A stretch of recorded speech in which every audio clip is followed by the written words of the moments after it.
Hello everyone, আজকে June মাসের 22 তারিখ, আমাবুচির প্রথম দিন এবং বাইরে অঝোরে বৃষ্টি হচ্ছে। সাথে রয়েছে আমাদের ক্লায়েন্ট। আচ্ছা, আজকে আমাদের সাথে আইব্রোজের আরেকজন ক্লায়েন্ট রয়েছে। ওর কাছে শুনে নেব কোথা থেকে এসছে, আর ও আইব্রোজের সাথে সাথে একটা বিউটি স্পটও করেছে। তো ওর কাছে শুনবো যে ওর কিরকম লাগলো, টোটালটা ওর কাছেই শুনবো। বলো, তুমি কোথা থেকে এসেছো? আমি স্নেহা, আমি এসছি দমদম থেকে। তো আমারই এক ফ্রেন্ড এখানে করেছিল, তো ওর রেকমেন্ডেড থেকে আমি এসছি।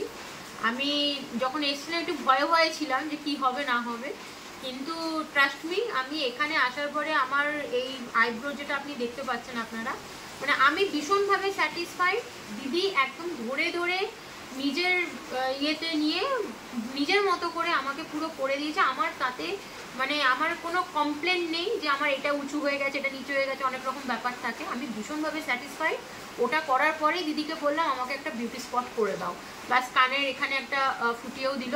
তো আমি সবাইকে বলবো এটাই যে মানে কলকাতা থেকে একটুখানি দূরত্বে পড়লেও মানে আসতে হবে এখানে, বাতকুলা জায়গায়, ওখানে আসতে হবে। কিন্তু আমি এইটুকু বলতে পারি, কেউ কলকাতা থেকে একটু দূরে বলে যে একটু অনেক অন্যরকম হতে পারে, সেটা কিন্তু একেবারেই নয়। আর তোমরা ভীষণভাবে স্যাটিসফাইড হবে, মানে আমি এত খুঁতখুঁতে হয়ে বলছি, আমি ভীষণ স্যাটিসফাইড দিদির কাছে। তাহলে ঠিকঠাক সার্ভিস দিতে পেরেছি তো? ভীষণ আমি ভীষণ হ্যাপি। আর আমি মানে পরেও আমি কেউ যদি স্কিন ট্রিটমেন্ট, হেয়ার ট্রিটমেন্ট কিছু করতে হয়, আমি বলবো চোখ বন্ধ করে এখানে আসো। একটু 2 ঘন্টা জার্নি করে আসতে হবে, কিন্তু আসো। ওকে, খুব ভালো লাগলো তোমার রিভিউ পেয়ে। Thank you.